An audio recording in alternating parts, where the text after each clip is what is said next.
Dari sejak nenek moyang sampai kami tumbuh dewasa, memang kami didoktrin oleh ajaran Trinitas. Mati bukan akhir baginya, tapi awal sebuah perjalanan pulang. Tiket menuju pelukan Tuhan yang ia rindukan seumur hidup. Inilah syahid, inilah cinta, inilah kematian yang dicari, yang tak semua hati mampu mengerti. Kulturnya memang beda.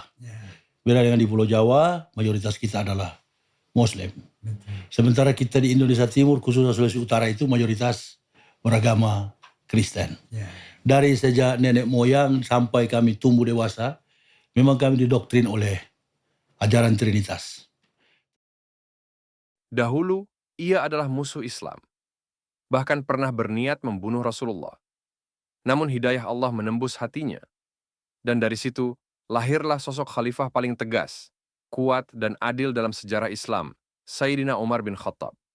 Umar dikenal karena keberaniannya dalam menegakkan keadilan, bahkan terhadap dirinya sendiri.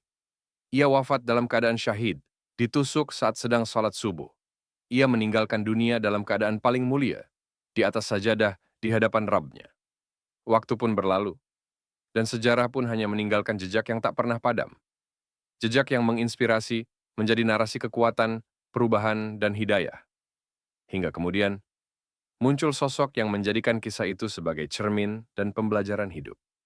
Seseorang yang juga pernah menjadi penentang Islam, namun akhirnya berserah dan tunduk pada kalimat La ilaha illallah. Dialah Ustaz Yahya Waloni. Seperti Umar, Yahya Waloni pun dikenal lantang dan tegas dalam menyuarakan kebenaran, terutama dalam membela akidah dan meluruskan penyimpangan orang yang tauhid. tidak suka dengan Islam, yang lurus, bayar. Dulu begitu Pak, gereja punya cara. Pak, Protestan dari Stuttgart, bantuannya, Katolik dari Roma, Pantekosta, Bethel, gereja Pantekosta, aliran-aliran Pentakosta, dia buat dananya dari Bethel, Pinkestrek, Nederland, kumpul semua dana itu. Dulu saya masih ingat, ada yang almarhum namanya, yang suka-suka ke gereja itu, tapi udah disiksa sekarang, dikubur. Tetap masuk surga tapi benjol-benjol. Nurkolis Majid. Itu orang-orang yang suka-suka bergaul dengan kafir. Saya tinggalkan itu. Gaji yang sangat besar dari Jerman saya tinggalkan. Fantastis. Dari ujung kaki. Beliau tidak takut berkata benar meski resikonya besar. Mereka, Umar dan Yahya Waloni, menjalani hidup dari kegelapan menuju cahaya dan menutup usia mereka dalam dakwah dan keimanan. Persamaan ruh perjuangan. Keduanya pernah memusuhi Islam, namun akhirnya menjadi pembela agama yang gagah dan istiqamah. Keduanya tidak takut berkata benar, meski menghadapi risiko dan tekanan. Keduanya wafat dalam keadaan muslim, dalam perjuangan membela Islam. Umar gugur sebagai syahid di masjid. Yahya Waloni wafat setelah bertahun-tahun berdakwah.